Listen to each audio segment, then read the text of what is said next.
The Vor'thani Dominion had charted 11,000 star systems in its 900-year history. Every drive signature, every hull material, every gravitic wake belonging to every known species was catalogued, cross-referenced, and filed in the Great Archive on Threshold Station. Nothing moved through Dominion space without a name. Until now. "Say that again," said Admiral Threll, warlord of the Ninth Fleet, leaning forward in his command throne. Sensor Officer Basque's 4 eyes flicked between his displays, each one reflecting a different angle of the same impossible data. "Unidentified contact, sir. Bearing 317 Mark 9. No transponder.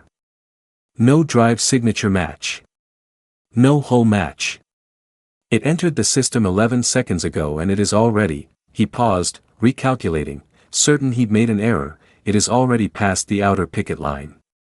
The bridge went silent except for the low hum of the Ashcrown's reactor core. "That's not possible," Threll said. "The outer picket is 4 light minutes out." "Yes, sir. You're telling me something crossed 4 light minutes in 11 seconds. I'm telling you what the sensors show, Admiral. I don't have an explanation." Threll had commanded warships for 200 years. He had burned rebel fleets out of the sky at Cygnus Deep. He had negotiated the surrender of 3 sovereign species without firing a shot, because they'd looked at the size of his fleet and understood the math. He did not startle easily. But something cold moved through his chest as he stared at the tactical plot, at the single red icon that had no name, no classification, no data, sitting where nothing should have been able to sit. "Get me a visual." 40,000 kilometers away, aboard a vessel with peeling gray paint and a hull number stenciled in faded white, USS Halloway, NX-04, Commander Elena Reyes sat in a chair that had been designed by an engineer who clearly hated pilots, and grinned like she'd just won a bar bet. "Casey," she said. "Tell me that worked." Lieutenant Casey Dunbar didn't answer right away. She was too busy staring at the readout in front of her, running the numbers a second time because the first time she hadn't believed them either. "Elena.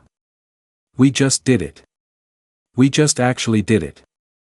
Do it in words, Casey. We crossed the picket line in 11.2 seconds. That's," Casey did the math out loud because saying it made it real. "That's roughly 200 times the speed anything in this sector's records has ever moved. We didn't slip past their sensors. We outran them." On the far side of the cramped bridge, propped against a bulkhead because there weren't enough proper seats, Dr. Marissa Whitfield allowed herself the smallest, tightest smile of her career. She'd spent 11 years of her life on the Alcubierre-Whitfield compression drive, 11 years of failed funding requests, 11 years of colleagues calling it science fiction with a PowerPoint, and now the thing she'd built out of borrowed lab time and stubbornness had just outrun an alien empire's entire early warning network. "They'll be scared," she said quietly. "Good," Elena said. "Scared people ask questions before they shoot. Terrified people shoot first. That's comforting." "I didn't say it was comforting. I said it was true." Halloway hadn't come looking for a fight. It had come because 6 months earlier, a survey drone launched from Lunar Farside Station had picked up an FTL communications leak, an alien network, vast and old, humming quietly on the edge of detection range, utterly unaware that anyone was listening. Every prior human contact with the wider galaxy had gone one way. Humanity found the wreckage, the ruins, the empty systems where something had clearly been lost. This was the first time humanity had found someone still standing. Command's argument had been simple. Send something fast enough to look, and fast enough to leave before anyone could stop it. Nobody had expected the Vor'thani Dominion's entire outer fleet to be sitting 4 light minutes from the jump point the Halloway needed to use. "Multiple contacts," Casey said, voice tightening. "They're going to intercept. Admiral-class signature at the center, that's their flagship, based on power output. Elena, that ship alone probably outguns everything the Halloway is carrying." "Everything the Halloway is carrying is a sensor suite and a very expensive engine," Elena said. "We're not a warship. We're a doorbell. A doorbell that just broke every physics law they've ever written down. That's the point. Aboard the Ash Crown, Admiral Threll watched the visual feed resolve, and felt the cold in his chest deepen into something closer to dread. The ship was small. Smaller than a Dominion corvette. Its hull was unarmored, unadorned, built with none of the layered plating doctrine demanded for any vessel operating this deep in contested space. By every metric his fleet's threat assessment algorithms understood, it should have been beneath notice. And it had just crossed 4 light minutes in 11 seconds without so much as a heat bloom his sensors could properly track. Weapons hold, Threll ordered. Do not fire. I want a channel opened. Sir, with respect, his tactical officer began. With respect, Commander, if that ship wanted us dead, we would already be dead. Something that fast doesn't need to announce itself to kill us. It's here to be seen. So we're going to look. The channel opened.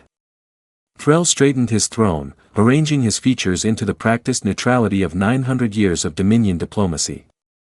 Unknown vessel. This is Admiral Threll of the Vor'thani 9th Fleet. You have entered sovereign Dominion space without authorization. Identify yourself. There was a pause, 3 full seconds, an eternity by Dominion standards, as if whoever was on the other end were deciding something.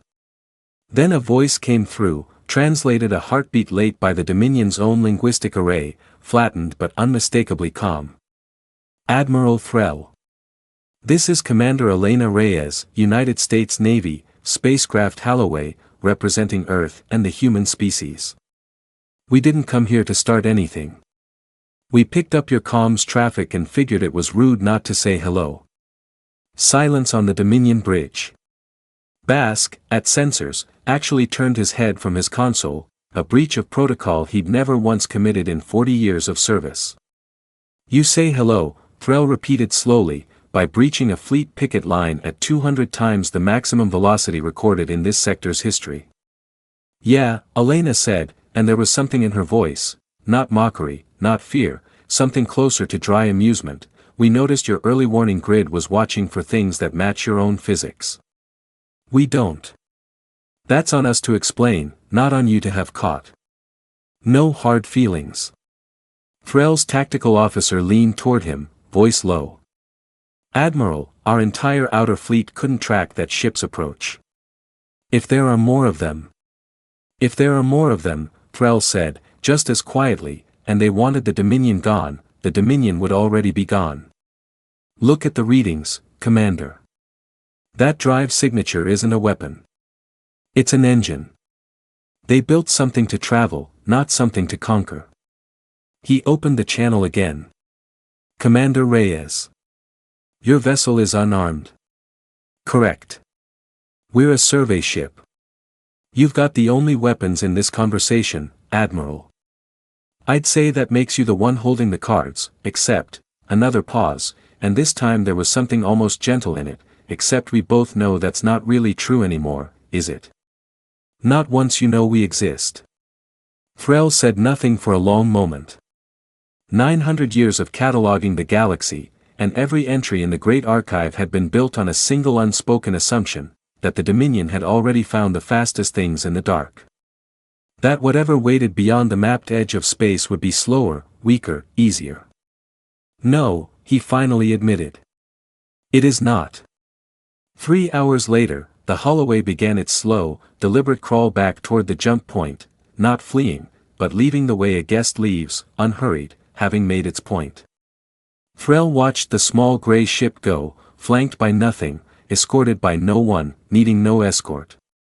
Sir, Bask said quietly, orders for the fleet. Threll kept his eyes on the screen until the human ship's icon blinked out at the jump point, vanishing not in a flash of familiar drive signature light, but in something the sensors simply failed to categorize, there, and then, quietly, not. Send a full report to Central Command, he said. Priority absolute. Tell them the archive needs a new page. He paused, thinking of the calm, unhurried voice that had called this deep into Dominion space a hello. And tell them, he added, that whatever else is coming, we'd better be ready to be polite about it.